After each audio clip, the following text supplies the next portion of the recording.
এই চ্যানেলে সম্প্রচারিত সকল খবরই সচেতনতামূলক এবং শিক্ষণীয়, কোনো কিছুই প্রভাবিত নয়।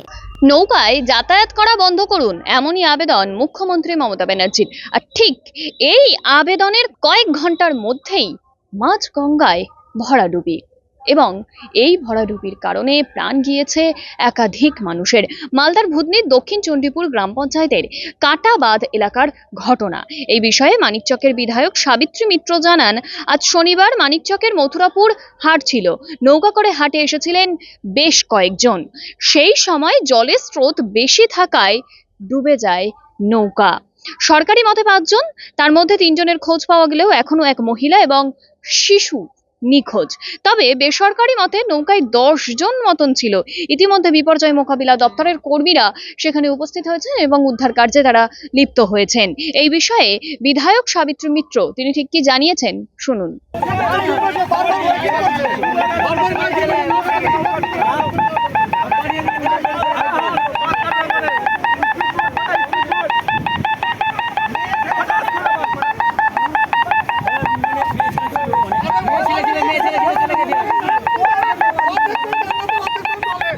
ছিলেন আমাদের মন্ত্রী এবং মাননীয় মুখ্যমন্ত্রী পাঠিয়েছেন। মুখ্যমন্ত্রী তার ভিডিও কল করে উনি কথাও বলেছেন সবার সাথে, প্রচুর মানুষকে, এবং গোপালপুর বিভিন্ন জায়গায় ওরা গেছিলেন। জাস্ট আমি ওনারা একটু আগে ছিলেন, আমি ত্রাণগুলো দিতে বললাম, লাইন দিয়ে রেশন দরকার ছিল তো দিয়েছে। এমনি রেশন টেশন সমস্ত ব্যবস্থা আছে সরকারিভাবে।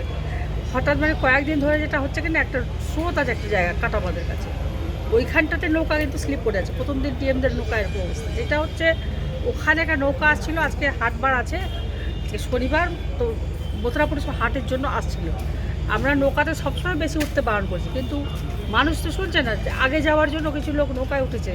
এখন আমাদের কাছে সরকারিভাবে খবর আছে 5 জন ছিল, 3 জন পাওয়া গেছে, 2 জন পাওয়া যাচ্ছে না, মহিলা এবং শিশু। এবং আরও কিছু আমাদের কাছ থেকে যেটা খবর আসছে, আবার যে 10-12 জন পাওয়া যাচ্ছে না। কিছু লোক উঠেছে, 10-7 জন, আরও হয়তো 10 জন হবে, হয়তো আরও বলছেন যে কিছু লোক গাছ ধরে আছে। এটা স্পটে যারা আছে সেখান থেকে খবরটা পেয়েছি 5 জন ডুবেছেন। নৌকাতে 5 জন থাকলে ডুবার চান্স কম আছে। যদি কাটাবাঁধে স্রোতের কাছে নৌকাটা যায়, যদি নৌকা যদি স্পিড বোট যদি খারাপ হয়ে যায়, তাহলে ওখানে ওটা কিন্তু ঢুকে যাবে একদম। আমি জানি না কী হয়েছে।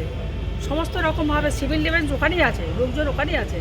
আমরা ওখান থেকে সঙ্গে সঙ্গে ওরা ওখানে গেছে, এবং আমাদের যারা এপারে যারা সাংবাদিক তারা এখান থেকে দেখলাম, আমি ভিডিওটাও আমি দেখলাম। আমি এখন স্পট থেকে জাস্ট ঢুকছি, এবার খবরটা এলো, এবং সমস্ত রকমের সহযোগিতা প্রশাসন করছেন। অসুবিধা আপনি এখন ঘটনাস্থলে যাচ্ছেন? আমি চলে যাবো এখন।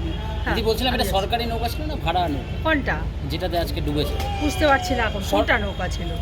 আসলে সরকারি নৌকাও চলছে, ওদের ভাড়া নৌকাও অনেক বেশি চলছে। লোক ওরা ভাড়া নৌকা নিয়ে ওরা 50 টাকা করে ভাড়া নিচ্ছে। সেগুলো কিন্তু আমাদের বিডিও সাহেব আমাদের সরকারি নৌকা দিয়েছেন। সরকারি নৌকাতে আমাদের মার্ক করা আছে যেগুলো সরকারি নৌকা। কোন নৌকায় ছিল ওটা আমি খবর নিই। এখনো অবধি কি রিপোর্ট পাচ্ছেন? 5 জন না 10 জন? না এটা তো আপনারা শুনলেন যে 5 জন, 10 জন কেউ বলছে, 5 জন কেউ বলছে, 25 জন। এখন স্পটে না গিয়ে, ওখানে না গিয়ে আমি ডিটেলসে বলতে পারছি।